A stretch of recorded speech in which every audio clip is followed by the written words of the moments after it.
નમસ્કાર મિત્રો, ટોપ the learning એપમાં આપનું હાર્દિક સ્વાગત છે. મિત્રો, આજના વિડીયોની અંદર આપણે કોમ્પ્યુટર જ્ઞાન ટોપિકનો અભ્યાસ કરવાનો છે.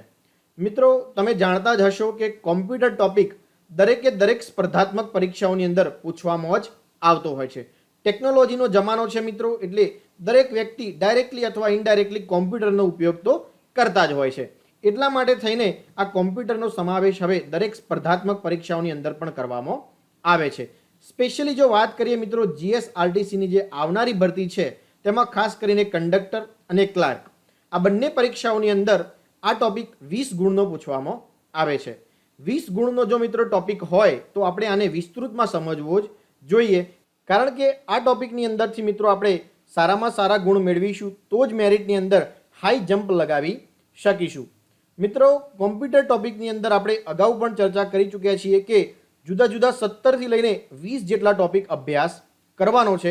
એની અંદરથી જ પરીક્ષાની અંદર આવશે, કારણ કે જો ધોરણ 12 કક્ષાનું પેપર હોય તો મિત્રો છેક કોમ્પ્યુટરની ભાષાઓ એટલે કે લેંગ્વેજીસ સુધી આપણે અભ્યાસ કરવાનો છે, કારણ કે ધોરણ 12 કક્ષાની અંદર બધું જ સમાવેશ થઈ જતો હોય છે. પરીક્ષાઓની અંદર ઘણી વખત સિન્ટેક્સ પણ પૂછવામાં આવતી હોય છે અને ટ્રુથ ટેબલ જેવા પણ પ્રશ્નો પૂછવામાં આવતા હોય છે.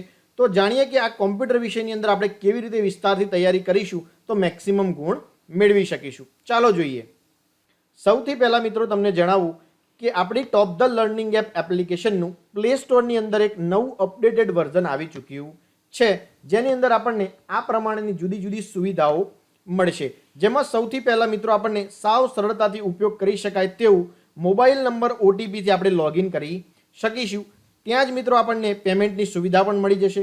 લાઈવ ક્લાસની સુવિધા પણ આપણને એપ્લિકેશનની અંદર મળી જશે. રેકોર્ડેડ ક્લાસ પણ આપણને એપ્લિકેશનમાં મળશે. લાઈવ ટેસ્ટ એટલે કે જેટલા પણ ટોપિક આપણે અભ્યાસ કર્યો હશે એની પ્રેક્ટિસ માટે લાઈવ ટેસ્ટ સેશન પણ મિત્રો આપણને ત્યાં એપ્લિકેશનમાં મળી જશે. પીડીએફ મટીરિયલ એટલે કે તમે જો વાંચવા માંગતા હોય ત્યાં તો તમને પીડીએફ મટીરિયલ પણ તમને ત્યાં જ પ્રોવાઈડ કરી દેવામાં આવશે. એટલે જેટલા પણ મિત્રો પાસે આ ટોપ ધ લર્નિંગ એપ એપ્લિકેશનનું નવું અપડેટેડ વર્ઝન ન હોય તો પ્લે સ્ટોરની અંદરથી મિત્રો તમે ડાઉનલોડ કરી લેજો. પ્લે સ્ટોરમાં તમે ટોપ ધ લર્નિંગ એપ લખશો એટલે આ પ્રમાણેનો લોગો એક આવશે. નીચે થોડુંક સ્ક્રોલ કરશો એટલે આ પ્રમાણેના લોગો સાથેની એક આપણી નવી એપ્લિકેશન તમને મળી જશે. ડાઉનલોડ કરી લો અને તમારા મોબાઈલ નંબર ઓટીપીથી લોગિન કરી લો. ત્યાર પછી એવા દરેક મિત્રોનો ખૂબ ખૂબ આભાર કે જેઓ ટોપ ધ લર્નિંગ એપ્લિકેશનના એક્ટિવ યુઝર્સ છે. મિત્રો, આપણી પાસે 2356 જેટલા એક્ટિવ યુઝર્સ હાલ એપ્લિકેશનમાં છે. જો તમને લાઈવ ડેશબોર્ડ બતાવું કે લાસ્ટ 3 મંથની અંદર મિત્રો 2356 જેટલા નવા યુઝર્સ છે કે જેની અંદર 924 જેટલા ઉમેદવારોએ કોર્સ પરચેસ કરેલો છે. એટલે જુદા જુદા કોર્સની મદદથી અભ્યાસ કરી રહ્યા છે. ત્યાર પછી મિત્રો એક ફેસિલિટી એવી પણ છે કે જેની અંદર તમે મોબાઈલની અંદર નહીં પરંતુ મોટી સ્ક્રીન પર અભ્યાસ કરવો હોય, જેમ કે લેપટોપ થઈ ગયું અથવા તો કોમ્પ્યુટરની અંદર અભ્યાસ કરવો હોય આ કોર્સનો તો પણ કરી શકો છો. એના માટે તમારે શું કરવાનું છે તો આ વેબસાઇટ પર જવાનું છે. આ વેબસાઇટ પર તમે જશો એટલે તમને આ પ્રમાણેની એક સ્ક્રીન જોવા મળશે, જ્યાં તમારે ઓઆરજી કોડની અંદર ઓઆરજી કોડ જે છે એની અંદર આપણી એપ્લિકેશનનો આ ઓઆરજી કોડ છે એ તમારે એન્ટર કરવાનો છે. ત્યાર પછી મોબાઈલ નંબર એન્ટર કરીને તમારે લોગિન કરી લેવાનું છે. ત્યાંથી તમે નવા કોર્સ પણ ખરીદી શકશો અને જે કોર્સ તમે એપ્લિકેશનમાં જોઈન કર્યા હોય એ કોર્સ પણ અહીંયા તમને દેખાશે. ધ્યાન રાખજો કે એપ્લિકેશનમાં જ્યારે કોર્સ ચલાવતા હોય ત્યારે લેપટોપની અંદર નહીં ચાલે અથવા કોમ્પ્યુટરમાં નહીં ચાલે, અને લેપટોપમાં તમે જોતા હોય ત્યારે મોબાઈલની અંદર નહીં ચાલે. એટ અ ટાઈમ તમે એક જગ્યાએથી કોર્સ જોઈ શકશો. તો હવે જોઈએ આપણે કે કોમ્પ્યુટરની અંદર આપણે શું શું અભ્યાસ કરવાનો છે. જોઈએ ટેબલ ઓફ કોન્ટેન્ટ્સ એટલે કે આ પર્ટિક્યુલર વિડીયોની અંદર આપણે કોમ્પ્યુટરના કયા કયા મુદ્દા અભ્યાસ કરીશું. તો સૌપ્રથમ આપણે જોઈશું કે કોમ્પ્યુટર એટલે શું, કોમ્પ્યુટરની બાઇનરી ભાષા શું છે, બાઇનરી ભાષા કેવી રીતે કામ કરે છે એ પણ આપણે જોઈશું. ત્યાર પછી જોઈશું કે કોમ્પ્યુટરનો ઉદ્ભવ શા માટે થયો, શા માટે થઈને કોમ્પ્યુટર બનાવવામાં આવ્યા એ પણ આપણે જોઈશું. ત્યાર પછી કોમ્પ્યુટરની પેઢીઓ, તો જુદા જુદા મિત્રો સમયગાળાની અંદર કોમ્પ્યુટરનો વિકાસ થયેલો છે એ વિકાસ આપણે જોવાનો છે કે પ્રથમ પેઢીની અંદર કઈ કોમ્પ્યુટરની વસ્તુઓ વપરાતી, ત્યાં કેવા કોમ્પ્યુટર હતા. ત્યાર પછી બીજી પેઢીની અંદર કોમ્પ્યુટરની અંદર કયા અપગ્રેડેશન એટલે કે નવી સિસ્ટમ કેવી આવી, એ દરેક વસ્તુનો અભ્યાસ આ કોમ્પ્યુટરની પેઢીઓમાં કરીશું. ત્યાર પછી કોમ્પ્યુટરના મુખ્ય ભાગ એટલે કે હાર્ડવેર અને સોફ્ટવેર એ વસ્તુનો પણ આપણે અભ્યાસ કરીશું. ડિટેલમાં જોઈશું જેની મદદથી પરીક્ષામાં કંઈ પણ પૂછાય તો આપણને આવડે. જોઈએ હવે સૌથી પહેલા કોમ્પ્યુટર એટલે શું. તો મિત્રો કોમ્પ્યુટર એક ઇલેક્ટ્રિક યંત્ર છે કે જે બાઇનરી ભાષામાં કામ કરે છે. ઇલેક્ટ્રિક યંત્ર એટલે શું? તો જે કરંટની મદદથી ચાલતું હોય, પાવરની મદદથી ચાલતું હોય એને ઇલેક્ટ્રિક યંત્ર કહેવાય. આપણું જે લેપટોપ જે છે એ બેટરીની મદદથી ચાલે છે, જેમ આપણો મોબાઈલ પણ બેટરીની મદદથી ચાલે છે. એટલે આ બધા જ ઉપકરણો જે છે એ ઇલેક્ટ્રિક યંત્ર કહેવાય. મિત્રો જે કોમ્પ્યુટર જે છે એ બાઇનરી ભાષામાં કામ કરે છે. બાઇનરી ભાષા એટલે 0 અને 1. 0 અને 1 એ બાઇનરી ભાષા કહેવાય, જેમાં 0 નો અર્થ એવો થાય છે કે બંધ અને 1 નો અર્થ એવો થાય છે કે ચાલુ. જુઓ અહીંયા, કોમ્પ્યુટર ઓનલી અન્ડરસ્ટેન્ડ 0 એન્ડ 1, જેમાં 0 નો અર્થ થાય છે મિત્રો ઓફ અને 1 નો અર્થ થાય છે ઓન. તમે જાણતા હશો કે સ્વિચીસ જે લગાવેલી હોય, સર્કિટ જેટલી પણ હોય એની અંદર પણ આ બાઇનરી કોડ અંદર એન્ટર કરેલા હોય છે. સર્કિટ જેટલી પણ બનાવેલી હોય છે મિત્રો કોમ્પ્યુટરની, એની અંદર આ બાઇનરી કોડ ડિઝાઇન કરેલા હોય છે. તો બાઇનરી જે લેંગ્વેજ છે એમાં 0 નો અર્થ થાય મિત્રો ઓફ અને 1 નો અર્થ થાય છે ઓન. ખાસ ધ્યાન રાખજો, પરીક્ષામાં પૂછાય કે કોમ્પ્યુટર કેવી ભાષા સમજે, તો કોમ્પ્યુટર બાઇનરી ભાષા સમજે, જેમાં બાઇનરી ભાષા 0 અને 1 છે, જેમાં 0 નો અર્થ થાય છે ઓફ અને 1 નો અર્થ થાય છે ઓન. ખાસ ધ્યાન રાખવું. ત્યાર પછી જુઓ અહીંયા કે બાઇનરીમાંથી પરીક્ષામાં કેવા સવાલો પૂછાય છે. અહીંયા એક નંબર આપેલો છે 25 અને 179. તો આ જે નંબરો છે એને કેવા નંબરો કહેવાય? તો ડેસિમલ નંબરો કહેવાય. મિત્રો આપણે જે યુઝ કરીએ છીએ 1, 2, 3, 4, 5, 6, આ જે બધા નંબરો છે એને ડેસિમલ નંબરો કહેવાય. અને કોમ્પ્યુટરના જે નંબરો છે એને બાઇનરી નંબર કહેવાય. તો આ જે ડેસિમલ નંબર છે એને કન્વર્ટ કરીને બાઇનરીમાં એનું બાઇનરી શું થાય એ પરીક્ષામાં પૂછાતું હોય છે. અહીંયા જે 25 નંબર છે એનું અહીંયા બાઇનરી આપેલું છે, 179 નું પણ અહીંયા બાઇનરી આપેલું છે. તો પરીક્ષાની અંદર આપણને આવા જ સવાલો પૂછાશે કે 5 નંબર છે એનું બાઇનરી શું થાય, અથવા કોઈ બાઇનરી નંબર આપેલો હોય અને એનો ડેસિમલ નંબર શું થાય એ પણ પરીક્ષામાં પૂછાય છે. તો નંબર સિસ્ટમ ટોપિકની અંદર આપણે દરેક નંબર કન્વર્ઝન, ડેસિમલમાંથી બાઇનરી, બાઇનરીમાંથી ડેસિમલ, આ બધા નંબર સિસ્ટમનું કન્વર્ઝન છે એ પણ આપણે શીખવાનું છે. અહીંયા તમને ઉદાહરણ સ્વરૂપે આપણે 2 નંબર કન્વર્ઝન આપેલા છે. જો મિત્રો આ જે ડેસિમલ નંબર છે એ 8 બીટની અંદર સ્ટોર થયેલો છે 25 નંબર, અને 179 પણ 8 બીટની અંદર સ્ટોર થયેલો છે બાઇનરીની અંદર. આ બધું જ તમને ડીપમાં આપણે સમજાવીશું જ્યારે નંબર સિસ્ટમનો એક ટોપિક અલગથી છે, એની અંદર 2 વિડીયો છે કલાકની, એની અંદર બધું જ તમને આવી જશે. ત્યાર પછી જો કેરેક્ટર કોડ હોય, લેટર હોય મિત્રો, ABCD એવા જો લેટરો હોય તો એને સ્ટોર કરવા માટે કયો કોડ હોય? તો એનો આસ્કી કોડ હોય. કયો કોડ હોય? ASCII code. તો આસ્કી કોડનું જે બાઇનરી હોય એ પણ આપણે શીખવાનું છે. તો પરીક્ષામાં આવા ઘણા બધા સવાલો આ બાઇનરીમાંથી પૂછાતા હોય છે. મિત્રો આ બધું જ સ્ટાન્ડર્ડ 10th લેવલનું છે, ધોરણ 10 લેવલનું છે. એટલે એવું ના વિચારતા કે પરીક્ષામાં આવું ન પૂછાય. હવે તો 12th લેવલની પરીક્ષા લેવાની છે એટલે બધું જ સંભવિત છે. આપણે કશું જ બાકી મૂકવાનું નથી. A to Z topic cover up કરવાના છે. નેક્સ્ટ જોઈએ, શા માટે કોમ્પ્યુટરનો ઉદ્ભવ થયો? કોમ્પ્યુટર શા માટે આવ્યું? તો મિત્રો પહેલાના જમાનાની અંદર આપણે આ પ્રમાણે પેપર વર્ક કરતા, હિસાબો કરવા માટે બધું પેપરની અંદર લખતા, ચોપડાઓની અંદર લખતા, અને ત્યાર પછી જઈને વર્ષના અંતે એ ચોપડાઓ બદલતા. તો ધીરે ધીરે ટેકનોલોજીનો વિકાસ થયો એટલે બધાને ખબર પડી કે આ બધું જ કોમ્પ્યુટરના માધ્યમથી પણ થઈ શકે છે. ત્યાર પછી કોમ્પ્યુટર જે આપણે ચોપડાકીય માહિતી લખતા એને પ્રિન્ટ કરવા માટે શું વપરાતું? તો ટાઈપરાઇટર વપરાતા. ઘણા મિત્રોએ ટાઈપરાઇટર જોયા હશે, ઘણાએ નહીં જોયા હોય, કારણ કે અત્યારની જે જનરેશન છે એને ટાઈપરાઇટર શું છે એ ખબર જ છે નહીં. જે ટક ટક ટક ટક ટક કરીને જે લખાતું મિત્રો એને ટાઈપરાઇટર કહેવાય. અને લખાણ થયેલું પેપર પર પ્રિન્ટ થતું. ત્યાર પછી મિત્રો આપણે જો પેઇન્ટ કરવું હોય, ચિત્ર દોરવું હોય, અથવા તો કોઈ મસ્ત ડિઝાઇન કરવી હોય તો આપણે પહેલાં મેન્યુઅલી કરતા, હવે કોમ્પ્યુટરની મદદથી પણ થઈ શકે છે. એટલે આ ડિઝાઇન કરવા માટે પણ કોમ્પ્યુટરનો ઉપયોગ થાય છે. ત્યાર પછી મિત્રો આપણે કટ પેસ્ટ. કટ પેસ્ટ એટલે શું? તો કોઈ મિત્રો આપણે અમુક વસ્તુ કાપીને બીજે ચોંટાડવી હોય તો આપણે શું કરતા? પેપરની અંદરથી કટ કરીને ગમે ત્યાં ચોપડાઓની અંદર ચોંટાડી દેતા. પહેલાના જમાનાની અંદર અમે જોયેલું છે મિત્રો કે હિસાબો રાખતા હોય, જો કંઈક કાપવાનું હોય તો કાપીને બીજી જગ્યાએ ચોંટાડેલું હોય. તો હવે કોમ્પ્યુટર આવી ગયું એટલે આધુનિકતાની મદદથી એ વસ્તુ થઈ શકે છે. ત્યાર પછી ટેલિફોનિક. એટલે મિત્રો પહેલાના જમાનામાં લેન્ડલાઇન સિસ્ટમ હતી. લેન્ડલાઇન સિસ્ટમ એટલે શું? તો અહીંયા અમદાવાદમાં રહીને આપણે સુરત વાત કરવી હોય તો એનું એક ફિઝિકલ કનેક્શન મેન્ટેન થયેલું હોવું જોઈએ. હવે બધું વાયરલેસ આવી ગયું. ટેકનોલોજીની મદદથી આવો ધીરે ધીરે વિકાસ થયો. ત્યાર પછી ઈમેલ.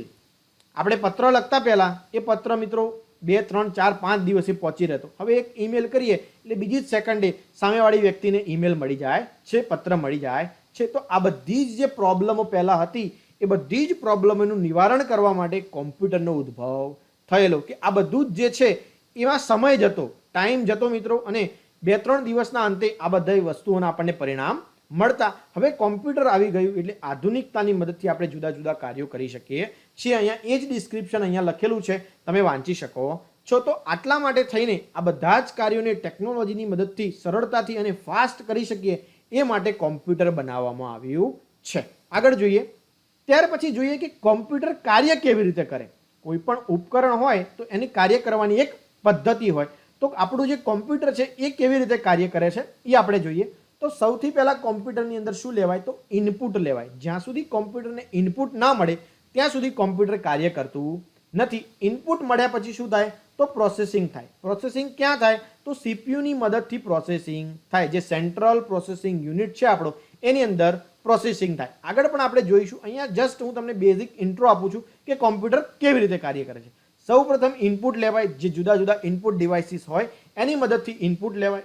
એ ઇનપુટ જે આપ્યું હોય એનું પ્રોસેસિંગ ક્યાં થાય તો સીપીયુની અંદર એ પ્રોસેસિંગ થાય. સીપીયુની અંદર શું શું હોય તો મધરબોર્ડ હોય, હાર્ડ ડિસ્ક હોય, પ્રોસેસર, આવા જુદા જુદા ડિવાઇસીસ સીપીયુની અંદર સમાયેલા હોય. ત્યાર પછી એ પ્રોસેસિંગ થઈને આપણને રિઝલ્ટ ક્યાં મળે તો મોનિટર સ્ક્રીન પર. જે આપણી મોનિટર સ્ક્રીન છે કે જેને આઉટપુટ ડિવાઇસ કહેવાય, એ આઉટપુટ આપણને ત્યાં દેખાય. તો આ એક કોમ્પ્યુટરની કાર્ય કરવાની પદ્ધતિ છે. સ્ટોરેજ શું છે તો મિત્રો જે કંઈ પણ કાર્ય કર્યું એનું આઉટપુટ આપણને મળ્યું એ આઉટપુટ આપણે સેવ કરવું હોય, સ્ટોર કરવું હોય, કોઈ ફાઇલને આગળ ઉપયોગ માટે સેવ કરવી હોય તો પણ કરી શકાય. તો આ કોમ્પ્યુટરનું બેઝિક કાર્ય કરવાની પદ્ધતિ છે. ઇનપુટ મળે, પ્રોસેસિંગ થાય અને આઉટપુટ મળે. જુઓ આગળ. આપણું મગજ છે મિત્રો એ પણ કેવી રીતે કાર્ય કરે છે. કોમ્પ્યુટર જેમ કાર્ય કરે છે એ જ રીતે આપણું મગજ કામ કરે છે. આપણે કોઈ પરીક્ષા આપવા માટે ગયા, આપણને ઇનપુટમાં શું મળે તો એક્ઝામનું પેપર, પ્રશ્નપત્ર આપણને મળે. એના પર આપણું મગજ શું કરશે પ્રોસેસ કરશે. સ્ટેપ બાય સ્ટેપ આપણે પ્રશ્નો જોઈશું. આપણું મગજ પ્રોસેસ કરશે અને પછી આઉટપુટ આપણે ક્યાં તો આપણે આન્સર શીટની અંદર રિઝલ્ટ સેક્શનની અંદર આપણે આઉટપુટ આપીશું. તો આપણું મગજ પણ એક કોમ્પ્યુટર જ છે કે જે કોમ્પ્યુટરની રીતે જ કાર્ય કરે છે. મિત્રો આપણા મગજનો આઈડિયા લઈને જ આ કોમ્પ્યુટર વિકસાવવામાં આવ્યા છે. માણસોએ જ કોમ્પ્યુટર બનાવ્યા છે. તો જે આઈડિયા આવ્યો હોય એ જ આપણા તરફથી જ આવ્યો હોય. આજુબાજુનું વાતાવરણ અને આજુબાજુની સિસ્ટમ જોઈને જ કોઈને આઈડિયા આવ્યો હોય. તો આ જ રીતે કોમ્પ્યુટર પણ કાર્ય કરે છે. ઇનપુટ આવે, પ્રોસેસિંગ થાય અને આઉટપુટ મળે. એક સાદું સરળ ઉદાહરણ તમને આપું કે આપણે સપોઝ જ્યુસ એટલે કે કેરીનો રસ તૈયાર કરવો છે તો સૌથી પહેલાં શું જોઈએ રો મટીરિયલ્સ એટલે કે ઇનપુટ્સ જોઈએ. કેરી તો જોઈએ, ડાયરેક્ટ રસ બને નહીં. એટલે એ રો મટીરિયલ્સ છે એ કેરી કહેવાય. તો એ ઇનપુટ થઈ ગયો આપણો. ત્યાર પછી પ્રોસેસિંગ. તો પ્રોસેસિંગ આપણે શું કરીશું મિક્સ કરવું પડે બધું. જો કોઈ બીજી આઈટમ એડ કરી હોય, દૂધ એડ કર્યું હોય, કોઈ મસાલો એડ કર્યો હોય તો એ વસ્તુ શું થઈ ગયું રો મટીરિયલ થઈ ગયું. રો મટીરિયલને પ્રોસેસ કરવા માટે આપણે શું યુઝ કરીએ મિક્સચર યુઝ કરીએ. મિક્સચરની મદદથી આપણે એક કેરીને પીસીને સરસ મજાનો એક રસ તૈયાર કરીએ એને શું કહેવાય આઉટપુટ કહેવાય. તો આપણે શું કર્યું રો મટીરિયલ માટે કેરી લીધી, ત્યાર પછી મિક્સરની અંદર મિક્સ કર્યું અને પછી આઉટપુટની અંદર રસ મળે. તો શું થયું પહેલાં ઇનપુટ લીધા, પ્રોસેસિંગ થયું અને આઉટપુટ મળે. તો આ રીતે એક સિમ્પલ પ્રોસેસિંગ પદ્ધતિ કોમ્પ્યુટરની છે. આગળ જોઈએ ઇન્ફોર્મેશન પ્રોસેસિંગ સાયકલ. ઇનપુટ થાય, પ્રોસેસિંગ થાય, આઉટપુટ મળે અને સ્ટોરેજ થાય. તો આ જે છે એ 4 કોમ્પ્યુટરની મુખ્ય જે કાર્ય પદ્ધતિ છે એની અંદર મેઇન રોલ પ્લે કરે છે. ઘણા મિત્રોને એવો સવાલ થાય કે સર અહીંયા અંગ્રેજીમાં આપેલું છે તો એપ્લિકેશનની અંદર મિત્રો બધું જ ગુજરાતીમાં પણ આપેલું છે. અહીંયા તમને સરળતા રહે. આ વિડીયો યુટ્યુબ પર છે એટલા માટે આપણે બધું જ થોડુંક અંગ્રેજીમાં પણ સમાવેશ કર્યો છે. એપ્લિકેશનની અંદર પરીક્ષાનું જો સ્પેસિફિક કન્ટેન્ટ હશે તો દરેક વસ્તુ તમને ગુજરાતીમાં પણ પ્રોવાઈડ કરવામાં આવશે જ. આગળ જોઈએ કોમ્પ્યુટરની કાર્ય પદ્ધતિમાં મિત્રો જુઓ કે સૌથી પહેલા આ વ્યક્તિ મિસ્ટર શિવા દ્વારા ઇનપુટ આપવામાં આવે છે. જે ઇનપુટ ડિવાઇસીસ છે એ ઇનપુટ ડિવાઇસીસ દ્વારા ઇનપુટ આપવામાં આવે. સેકન્ડ નંબરની અંદર શું થાય keyboards convert the character to binary code. જુઓ જે ખાસ કરીને આ જે પરીક્ષામાં પૂછાય છે ને એ આવા જ સવાલો પૂછાય કે કીબોર્ડ જે છે એક ઇનપુટ તો આપ્યો પણ એ ઇનપુટ કેવો હોય તો keyboard convert the characters to binary code. જે પણ આપણે કેરેક્ટર ટાઈપ કરીએ છીએ એનું શું થાય બાઇનરીમાં કન્વર્ઝન થાય. કારણ કે કોમ્પ્યુટર કઈ ભાષા સમજે ફક્ત ને ફક્ત બાઇનરી ભાષા, બાકી કંઈ સમજતું નથી. એટલે કીબોર્ડ પર જે કેરેક્ટર ઇનપુટ થયા એ કેરેક્ટરનું શામાં કન્વર્ઝન થાય બાઇનરીમાં કન્વર્ઝન થાય. અને ત્યાર પછી જે બીટ જે કન્વર્ટ થયા હોય એ બીટ ટ્રાન્સફર ટુ સીપીયુ. એટલે સીપીયુની અંદર bit are transmitted to memory and to CPU for processing. મેમરીની અંદર જે બીટ હોય એ કન્વર્ટ થઈને સીપીયુને મળે અને સીપીયુ શું કરશે? થર્ડ નંબરની અંદર all processing and storage are done in binary form. દરેક વસ્તુ બાઇનરીની અંદર પ્રોસેસિંગ થશે. કઈ જગ્યાએ? તો સીપીયુની અંદર. ત્યાર પછી ફોર્થ નંબર પર transferring to a printer to in binary form. જો મિત્રો અહીંયા એક ભાઈએ મિસ્ટર શિવાએ ઇનપુટ આપ્યા છે. એ ઇનપુટનું બાઇનરીમાં કન્વર્ઝન થઈને એ જે બીટ તૈયાર થયા હોય, હમણાં આપણે જોયું હતું 25 નંબરનું જે કન્વર્ઝન થયું હતું બાઇનરીમાં, એ બધા બીટ હતા. મેં કીધું તમને કે 8 બીટના બીટ સ્ટોરેજ હતું. એ જ પ્રમાણે અહીંયા જે પણ કેરેક્ટરના ઇનપુટ આપ્યા હોય એ બીટ્સની અંદર એટલે કે બાઇનરી કોડમાં કન્વર્ટ થાય અને સીપીયુની અંદર પ્રોસેસ થાય. All processing done in storage in binary form. ત્યાર પછી શું થાય? જો આપણે પ્રિન્ટ આઉટ લેવી છે, જે ટાઈપ જે કર્યા છે કીવર્ડ્સ, એ કીવર્ડ્સનું આઉટપુટ જોઈએ છે, તો પ્રિન્ટ લેવી છે, તો 4 નંબરમાં શું થાય? તો transferring to printer in binary form. એટલે એ પણ વસ્તુ બાઇનરી ફોર્મની અંદર આ પ્રિન્ટરની અંદર જશે અને પ્રિન્ટર શું કરશે? Printer convert binary to a character form before printing. જુઓ અહીંયા બે સવાલો ઉદ્ભવ થયા કે જ્યારે ઇનપુટ્સ આપે ત્યારે એ ઇનપુટ કેરેક્ટરમાંથી શામાં કન્વર્ટ થયા? બાઇનરીમાં. અને જ્યારે સીપીયુ જે પ્રિન્ટરની અંદર કન્વર્ટ કરે છે એ પણ કેવો કોડ છે? બાઇનરી કોડ છે. અને બાઇનરી કોડનું જે પ્રિન્ટર છે એ પોતે શું કરશે? કેરેક્ટરમાં કન્વર્ટ કરીને આપણને પ્રિન્ટ આઉટ આપશે. અહીંયા લખ્યું છે કે printer converts binary code to character before printing. એટલે આ મિસ્ટર શિવાએ જે કંઈ પણ ટાઈપિંગ કર્યું હોય એ ટાઈપિંગ પાછું બાઇનરીમાંથી શેમાં કન્વર્ટ થાય? કેરેક્ટરમાં કન્વર્ટ થાય અને પછી આપણને પ્રિન્ટ આઉટ મળે. તો આ છે એક કોમ્પ્યુટરની પ્રોસેસિંગ પદ્ધતિ. આ રીતે કોમ્પ્યુટર કાર્ય કરે છે. કોઈ પણ ઇનપુટ ડિવાઇસ હોય, કોઈ પણ ઇનપુટ આપણે આપીએ એનું હંમેશા પહેલાં શું થાય? બાઇનરીમાં કન્વર્ઝન થાય અને બાઇનરીમાં કન્વર્ઝન થયા ત્યારબાદ એનું પ્રોસેસિંગ થાય અને પ્રોસેસિંગ પણ બાઇનરી ફોર્મમાં હોય અને જે આઉટપુટ ડિવાઇસ હોય એ આઉટપુટ ડિવાઇસ પાછું બાઇનરીમાંથી આપણને જે યોગ્ય લાગે, આપણને જે ઉપયોગી હોય એ ફોર્મની અંદર, કેરેક્ટર હોય તો કેરેક્ટર ફોર્મની અંદર અને જે કોઈ વિઝ્યુલાઇઝ ફોર્મની અંદર હોય તો વિઝ્યુલાઇઝ ફોર્મની અંદર કન્વર્ટ કરીને આપે છે. તો આ એક મુખ્ય કોમ્પ્યુટરની કાર્ય કરવાની પદ્ધતિ છે. કોઈ પણ કોમ્પ્યુટર ડિવાઇસ હોય, આપણો મોબાઈલ હોય અથવા કોઈ એવું ગેજેટ્સ કે જે કોમ્પ્યુટરની મદદથી કાર્ય કરતું હોય તો એ આ કાર્ય પદ્ધતિથી કામ કરતું હોય છે. નેક્સ્ટ જોઈએ કોમ્પ્યુટરની પેઢીઓ. તો સૌપ્રથમ કેવા કોમ્પ્યુટર હતા અને ધીરે ધીરે સ્ટેપ બાય સ્ટેપ કોમ્પ્યુટરનો વિકાસ કેવી રીતે થયો એ આપણે જોઈએ. તો જો તમે જોઈ શકો છો, પહેલી જનરેશન, બીજી જનરેશન, ત્રીજી જનરેશન, ચોથી જનરેશન અને પાંચમી જનરેશન. તમને અહીંયા ઇમેજથી જ ખબર પડે કે ધીરે ધીરે કોમ્પ્યુટરનો વિકાસ થયો છે. જોઈએ કેવી રીતે વિકાસ થયો છે. હિસ્ટ્રી ઓફ કોમ્પ્યુટર્સની અંદર મિત્રો 0 generation, first, second, third, fourth and fifth. અત્યારે પાંચમી જનરેશન ચાલે છે. હજી છઠ્ઠી જનરેશન, ઘણા એવું વિચારે કે સર રોબોટિક્સ આવી ગયું તો છઠ્ઠી જનરેશન કહેવાય, તો ના, હજી પાંચમી જ જનરેશન ચાલે છે અત્યારે પ્રેઝન્ટની અંદર. જોઈએ 0 જનરેશન. તો પહેલી જે 0 જનરેશન હતી કે કોમ્પ્યુટર બન્યા હતા, શું હતું? મિકેનિકલ કેલ્ક્યુલેટર હતા. કોમ્પ્યુટર નહોતા, મિકેનિકલ કોમ્પ્યુટરની મદદથી આ બધી માહિતી, જે ગણતરી છે, સૌથી પહેલા કોમ્પ્યુટરની અંદર મિત્રો ગણતરીના કામ થતા. એક ઇનપુટ આપ્યો પછી 4-5 દિવસ પછી આપણને એક આઉટપુટ મળતું. તો આજે મેકેનિકલ ડિવાઇસીસ છે એ કોમ્પ્યુટરના ડિવાઇસ નથી, પરંતુ એ 0 જનરેશન છે એની કોમ્પ્યુટર બનાવવાની શરૂઆત છે. કે શરૂઆતની અંદર આ પ્રમાણેના ઉપકરણો બન્યા અને પછી એના પરથી આઈડિયા આવ્યો કે હવે કોમ્પ્યુટર બનાવી શકાય. તો આ 0 જનરેશન છે કોમ્પ્યુટરની, એમાં અંદર મિકેનિકલ કેલ્ક્યુલેટર હતા, was developing to as a computing device. એટલે ગણતરી માટે આપણે આ ડિવાઇસનો ઉપયોગ કરતા. ફર્સ્ટ જનરેશન એટલે કે પ્રથમ પેઢી. તો પ્રથમ પેઢીનો સમયગાળો શું હતો? તો સમયગાળો હતો મિત્રો 1945 થી લઈને 1955. ઘણા સ્ટુડન્ટનો સવાલ હોય છે કે સર જુદી જુદી બુકમાં આ જુદો જુદો સમયગાળો આપેલો હોય છે. તો કોઈ ગભરાવાની જરૂર છે નહીં. પરીક્ષામાં ક્યારે આ પ્રમાણેનો સવાલ પૂછાય નહીં કે પ્રથમ પેઢીનો સમયગાળો શું હતો, કારણ કે સમયગાળો ફિક્સ ના હોય મિત્રો. કોઈ 10 વર્ષ અથવા 15 વર્ષનો ગાળો હોય કે જેની અંદર કોમ્પ્યુટરના વિકાસ જે પ્રમાણે થયો હોય એ પ્રમાણે પેઢી નક્કી કરવામાં આવતી હોય છે. તો પ્રથમ પેઢીનો સમયગાળો ખાસ કરીને મિત્રો 41 થી લઈને 60 નો ગણવામાં આવતો હોય છે. એટલે 45 થી 55 અહીંયા આપણે ઉલ્લેખ કર્યો છે. ઘણી બુકની અંદર 41 થી 59 નો પણ આપેલો હોય છે, 41 થી 50 નો પણ આપેલો હોય છે. તો ગભરાવાની જરૂર છે નહીં. પરીક્ષામાં જો કંઈક પૂછાઈ જાય તો પણ ઓપ્શન્સ એવા હશે કે તમને અનુકૂળ લાગશે કે હા પ્રથમ પેઢીની અંદર ઓપ્શન એવું હોય કે 41 થી લઈને 59, 1941 થી લઈને 1959. તો તમને આઈડિયા આવી જાય કે આ જ પ્રથમ પેઢીનો સમયગાળો હશે. ત્યાર પછી જુઓ કે પ્રથમ પેઢીના કોમ્પ્યુટર કયા હતા? તો ENIAC, electronic numerical integrator and calculator. તો મિત્રો આ જે પ્રથમ પેઢીના કોમ્પ્યુટર છે એની અંદર ઇનાઇકનો સમાવેશ થાય છે. IBM પણ પ્રથમ પેઢીનું કોમ્પ્યુટર હતું જેનું નામ છે ઇન્ટરનેશનલ બિઝનેસ મશીન. IBMનું ફૂલ ફોર્મ પણ પરીક્ષામાં ઘણીવાર પૂછાયેલું છે જેનું નામ છે ઇન્ટરનેશનલ બિઝનેસ મશીન. કોણે બનાવ્યું હતું? તો આમને બનાવ્યું હતું મિસ્ટર જે પ્રેઝર અને મિસ્ટર જ્હોન મેકલી. તો આમને આ પ્રથમ પેઢીના કોમ્પ્યુટર બનાવ્યા હતા. કઈ યુનિવર્સિટીમાં? તો આ યુનિવર્સિટીની અંદર એમને આ કોમ્પ્યુટર બનાવેલા. અહીંયા જે અંગ્રેજીમાં ડિસ્ક્રિપ્શન આપેલું છે એ મિત્રો એપ્લિકેશનની અંદર ગુજરાતીમાં આપેલું છે એટલે ગભરાવાનો કોઈ વિષય છે નહીં.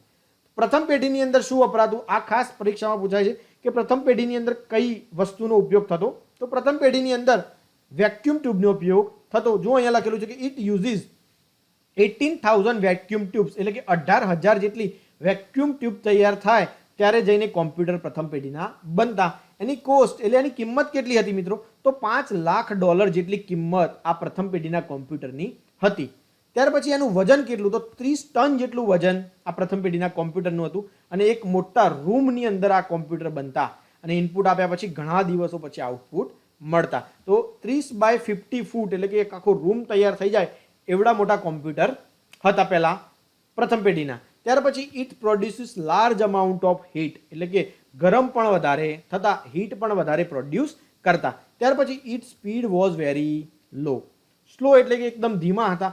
2, 3, 4, 5 દિવસનું પ્રોસેસિંગ થાય અને પછી જઈને આપણને આઉટપુટ મળતું. તો જુઓ પ્રથમ પેઢીના કોમ્પ્યુટર કેવા હતા. તો જુઓ આ જે છે આ બધી જ વેક્યુમ ટ્યુબ લગાવેલી છે કે 18,000 જેટલી વેક્યુમ ટ્યુબ ભેગી કરો ત્યારે જઈને એક કોમ્પ્યુટર બનતું. અહીંયા જુઓ બધી જ વેક્યુમ ટ્યુબ લગાવેલી છે એક રૂમની અંદર અને એક કોમ્પ્યુટર બનાવેલું છે. તો આ પ્રથમ પેઢીના કોમ્પ્યુટર હતા.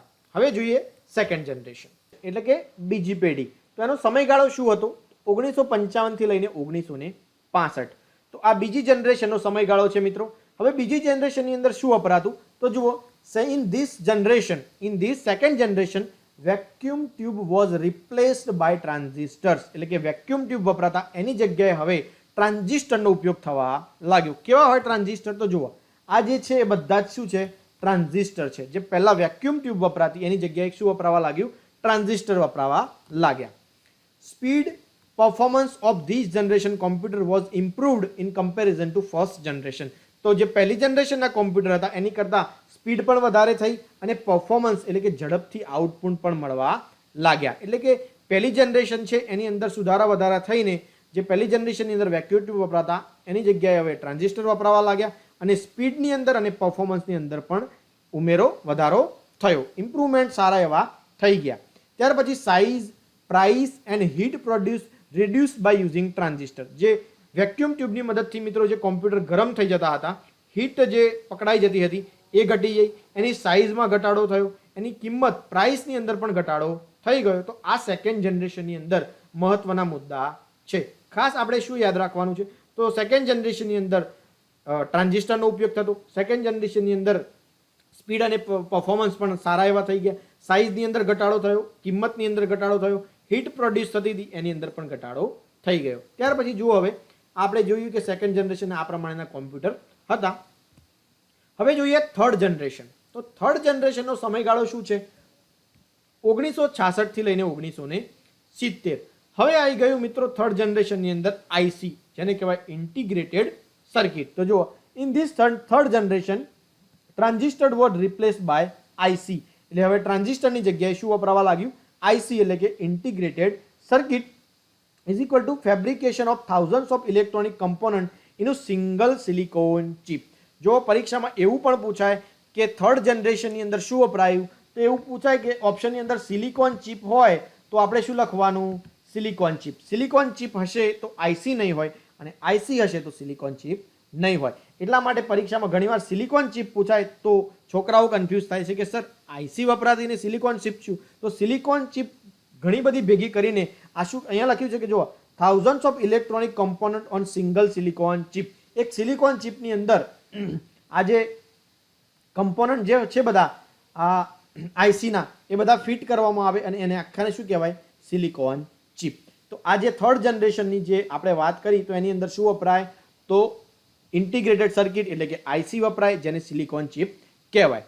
ખાસ કરીને ધ્યાન રાખો કે આની અંદર શું થયું, તો સાઇઝની અંદર ઘણો ઘટાડો થઈ ગયો. આઈસી ઘણી નાની હોય મિત્રો, સર્કિટ ઘણી નાની હોય એટલે કોમ્પ્યુટરની સાઇઝ એકદમ ઘટી ગઈ અને આપણે જે અત્યારે ઉપયોગ કરીએ છીએ ડેસ્કટોપ કોમ્પ્યુટર એ પ્રમાણેના કોમ્પ્યુટર ડિઝાઇન થઈ ગયા.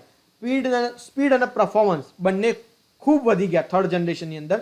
Heat produce by computer was reduce, એટલે કે જે ગરમ થતા એ પ્રશ્ન હવે સોલ્વ થઈ ગયો. તો આ થર્ડ જનરેશનની અંદર આ જુદા જુદા ઇમ્પ્રુવમેન્ટ થઈને આ કોમ્પ્યુટર તૈયાર થયા. તો કયા જનરેશનની અંદર આઈસીઆઈ, તો થર્ડ જનરેશનની અંદર. ફર્સ્ટ જનરેશનની અંદર વેક્યુમ ટ્યુબ, સેકન્ડ જનરેશનની અંદર ટ્રાન્ઝિસ્ટર અને થર્ડ જનરેશનની અંદર આઈસી એટલે કે ઇન્ટિગ્રેટેડ સર્કિટ. જો થર્ડ જનરેશનની અંદર આ પ્રમાણેની ઇન્ટિગ્રેટેડ સર્કિટ આ રીતે મશીનની અંદર ફિટ કરી દેવામાં આવી અને થર્ડ જનરેશનના કોમ્પ્યુટર આ પ્રમાણે તૈયાર થયેલા અને ધીરે ધીરે કોમ્પ્યુટરનો વિકાસ થયો અને ડેસ્કટોપ કોમ્પ્યુટર બની ગયા. તો આઈસી શોને કહેવાય, તો જો મિત્રો આ જે છે એને આઈસી કહેવાય, ઇન્ટિગ્રેટેડ સર્કિટ. ત્યાર પછી આવી ફોર્થ જનરેશન. ફોર્થ જનરેશનની અંદર ઇન્ટિગ્રેટેડ સર્કિટ હતી જે આઈસી, એની જગ્યા કોને લઈ લીધી, તો એલએસઆઈ, લાર્જ સ્કેલ ઇન્ટિગ્રેટેડ સર્કિટ. એક સર્કિટ હતી એની મોટી વિશાળ સર્કિટો બનવા લાગી કારણ કે નાની નાની ચીપો જોઈન્ટ કરીને એક મધરબોર્ડ તૈયાર થઈ ગયું.